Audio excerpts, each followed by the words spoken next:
We turn now to the top election officials in two battleground states. Arizona Secretary of State Adrian joins us from Phoenix, and Secretary of the Commonwealth of Pennsylvania Al Schmidt joins us from Harrisburg. Welcome, and I appreciate the two of you having this conversation in a bipartisan manner. You are in nonpartisan roles as the top election officials in your states. So, very quick question to both of you. Secretary Fontes first. Will you commit to certifying the election results, even if the winner is of the opposite political party? Yes, without question, that's our duty, and I believe all of my colleagues across the country would do the same. Secretary Schmidt? Absolutely, without any hesitation whatsoever. Now that we've set the table on the very basics here, I want to ask you about some of the recent news. The FBI director said this past week it is incomprehensible and unacceptable that election workers have to be worried about their security.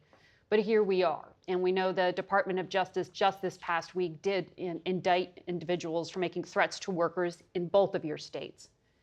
Secretary Fontes, one of my CBS colleagues is reporting Maricopa County is significantly increasing security and using drones, using fencing and other measures. I've read news organizations say there are going to be snipers on top of tabulation centers. First of all, is that true? That seems extraordinary. And is that based on specific threat intelligence? Well, first and foremost, the authority and jurisdiction over the specific tabulation centers are within the counties.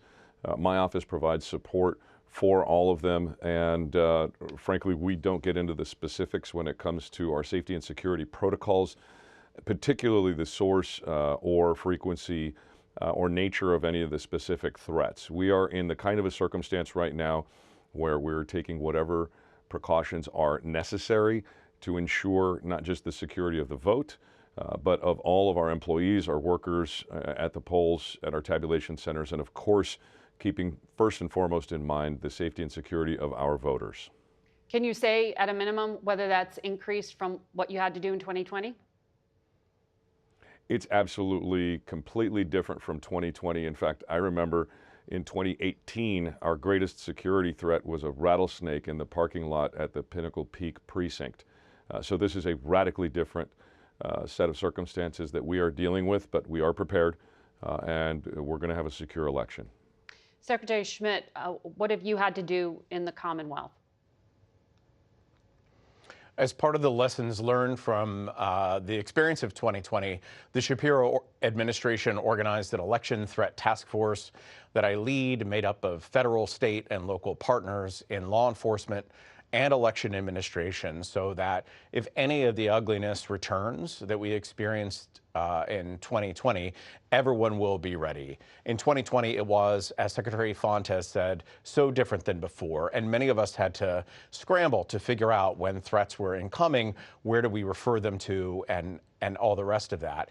Now we have open lines of communication. Everybody is very clear about what everyone else's responsibilities are, so we'll be prepared should, again, any of that ugliness return.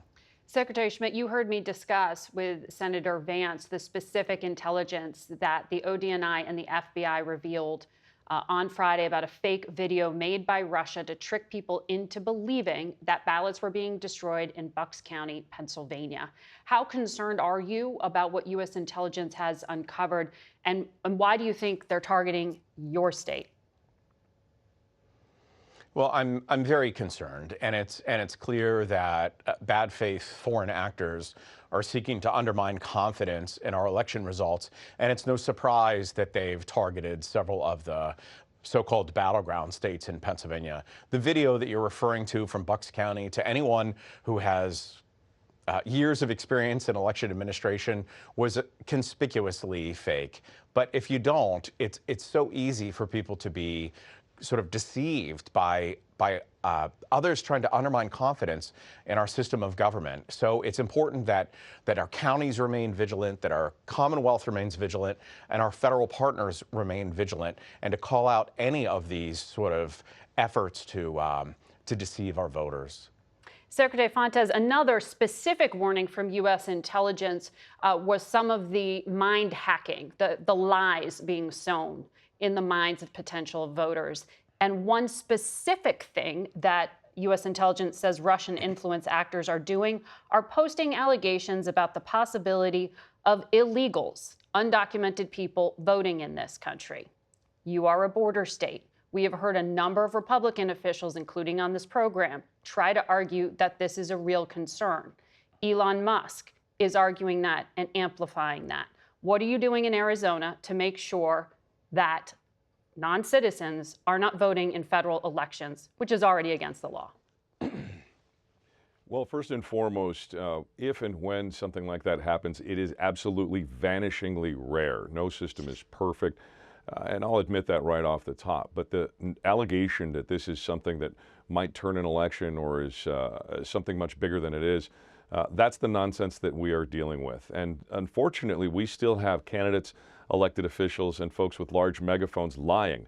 They are directly lying to the American public, and they are basically playing the role of useful idiots, now we know for sure, to foreign enemies who want to sow distrust in our democracy. They want us to be losing that civic faith that we have in one another as Americans and dividing us further. Again, the source for a lot of this information, and misinformation, I should say, is coming from outside of the United States. It gets amplified by folks in America who are helping those folks. And that's just bad. And it's bad for our democracy.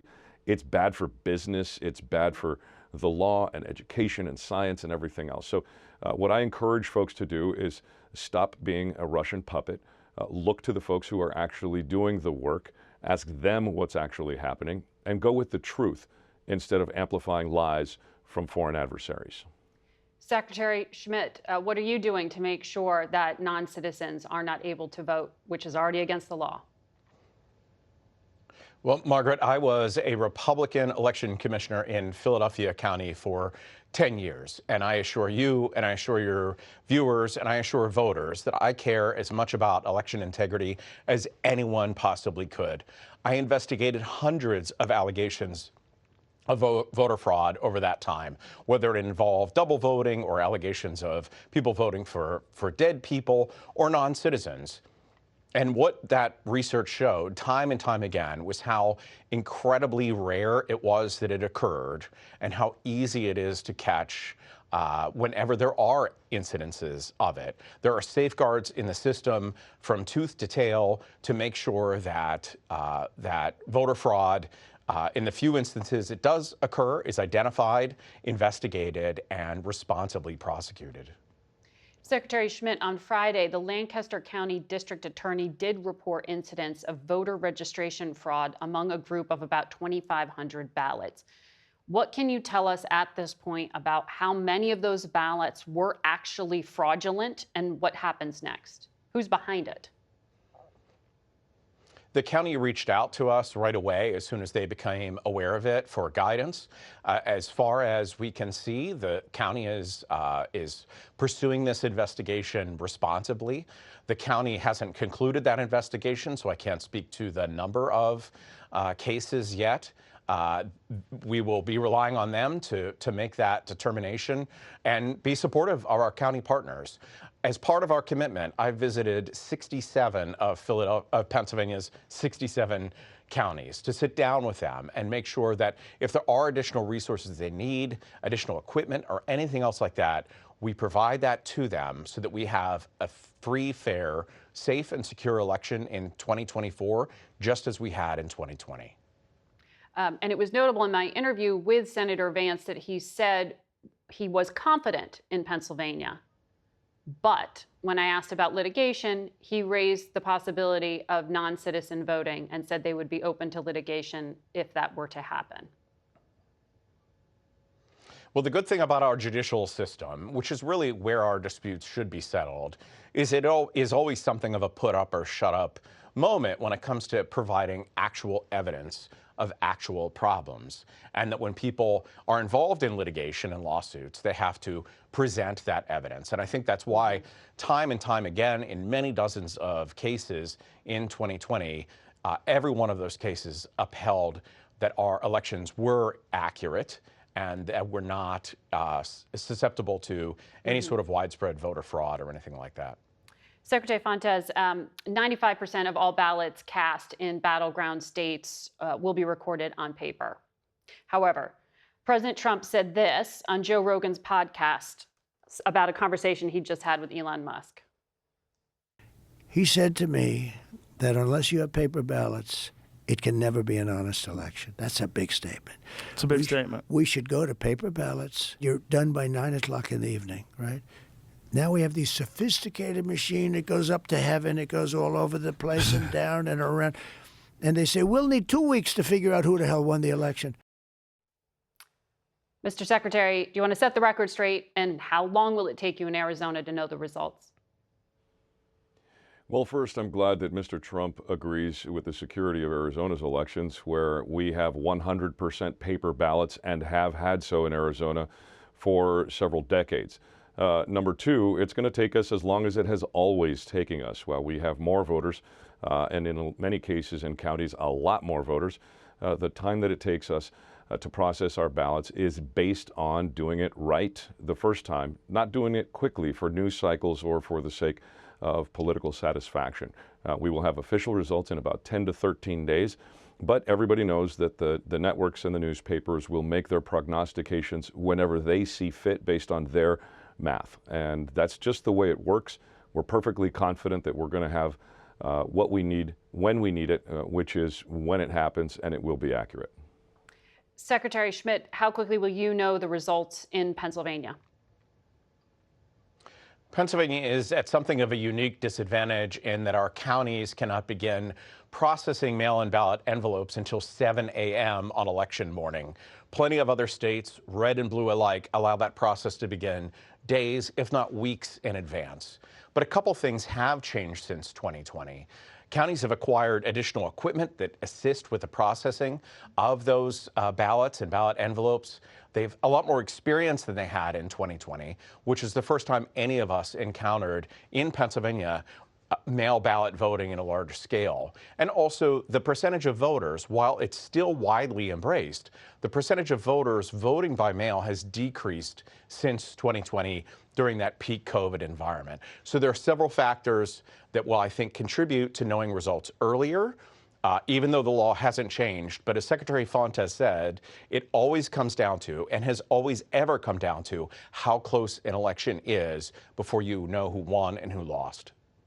Exactly. And as our Anthony Salvanto, our CBS Elections and Surveys Director, was telling us, this is a tight one. So we will be watching what's happening in your states very carefully. Thank you for level setting with all of us.